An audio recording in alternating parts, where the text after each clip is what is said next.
Hello दोस्तों, मैं हूं सोनी पाठक और आज की क्लास में हम लोग पढ़ेंगे नाउन के बारे में। नाउन यानी कि संज्ञा। यहाँ पे नाउन का एक सिंपल सा डिफिनेशन लिखा गया है कि noun is the naming word. Noun क्या है? एक नेमिंग वर्ड है, यानी कि नाउन के माध्यम से हम किसी व्यक्ति, स्थान, जाति, समूह के नाम को जानते हैं या आइडेंटिफाई कर सकते हैं। तो आज की क्लास में हम लोग ये जानेंगे कि नाउन कितने प्रकार के होते हैं और कौन कौन से होते हैं। तो साधारण रूप से हम लोग देखते हैं कि नाउन 5 प्रकार के होते हैं। तो आइए चलिए हम लोग देखते हैं कि वो 5 नाउन कौन कौन से होते हैं। यहाँ पे 5 नाउन का नाम लिखा गया है। तो पहला हम लोगों के पास है प्रॉपर नाउन, दूसरा है कॉमन नाउन, तीसरा है कलेक्टिव नाउन, चौथा है मटेरियल नाउन और पांचवा है एब्स्ट्रैक्ट नाउन। यानी कि प्रॉपर नाउन व्यक्तिवाचक संज्ञा, यानी कि जो व्यक्ति के नाम को दर्शाता है, जैसे राम, मोहन, श्याम, महात्मा गांधी, जवाहरलाल नेहरू। तो ये क्या है? व्यक्तिवाचक संज्ञा। यानी कि प्रॉपर नाउन जो है वो किसी नाम को, मतलब खास व्यक्ति के नाम को दर्शाता है, उसे हम लोग क्या कहते हैं? प्रॉपर नाउन, यानी कि व्यक्तिवाचक संज्ञा। वहीं दूसरा हमारे पास कॉमन नाउन है, जिसे हम लोग जातिवाचक संज्ञा के नाम से जानते हैं, जो कि किसी जाति के समूह को दर्शाता है। जैसे कि डॉक्टर, डॉक्टर क्या है? एक जाति है जिसके अंतर्गत सारे डॉक्टर आ जाते हैं। टीचर, टीचर क्या है? एक जाति है। एक टीचर के अंतर्गत जितने भी टीचर होते हैं, या हिंदी के हो, इंग्लिश के हो, फिजिक्स के हो, मैथ्स के हो, तो वो सारे टीचर उसके अंदर काउंट किए जाते हैं। ठीक इसी प्रकार से हम लोग और एग्जाम्पल देखेंगे तो पेंटर हो गया, यानी कि वो पूरे उसके जाति को दर्शाता हो कि ये किस प्रकार का काम करता है। थर्ड हम लोगों के पास है कलेक्टिव नाउन। कलेक्टिव नाउन को हम लोग हिंदी में कहते हैं समूहवाचक संज्ञा, जो कि पूरे ग्रुप या किसी समूह को दर्शाता है। जैसे हम लोग क्लासरूम कह सकते हैं, क्योंकि बंच ऑफ कीज हो गया, यानी चाबियों का गुच्छा, या फिर गुलदस्ता हो गया जहाँ पे फूलों का गुच्छा होता है। यानी कलेक्टिव नाउन, समूहवाचक नाउन का काम ये है कि वो किसी समूह को दर्शाता है, जहाँ पे एक ही प्रकार के बहुत सी चीज़ें या बहुत से लोग, से हम लोग क्या कहते हैं? समूहवाचक संज्ञा, यानी कलेक्टिव नाउन। आगे हम लोगों के पास मटेरियल नाउन, जिसे हम लोग द्रव्यवाचक संज्ञा कहते हैं, यानी कि जैसे खाद्य पदार्थ हो गए या फिर हमारे गहने आभूषण हो गए हैं, उन लोगों को हम लोग क्या कहते हैं? द्रव्यवाचक संज्ञा। जैसे कि चाय, तेल, पानी, चावल, है ना, सोना, चांदी, ये क्या हो गए? द्रव्यवाचक संज्ञा।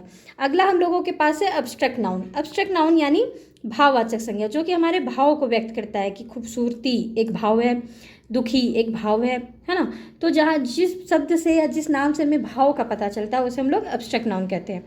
ये तो रही पुराने इंग्लिश ग्रामर की बात। पुराने इंग्लिश ग्रामर में हम लोग नाउन के 5 प्रकार को पढ़ते हैं, नाउन के 5 प्रकार को पढ़ते हैं, और वही हम लोग मॉडर्न इंग्लिश ग्रामर पढ़ते हैं, तब यही 5 प्रकार छोटा होकर के 3 प्रकार में बढ़ जाते हैं, यानी 3 भागों में बढ़ जाते हैं, 3 टाइप्स में बढ़ जाते हैं। तो आइए हम लोग देखते हैं कि वो 3 पार्ट कौन कौन से हैं। तो यहाँ पे देखेंगे कि पहला पार्ट जो है वो प्रॉपर नाउन है, यानी प्रॉपर नाउन जो था वो प्रॉपर नाउन ही रहा।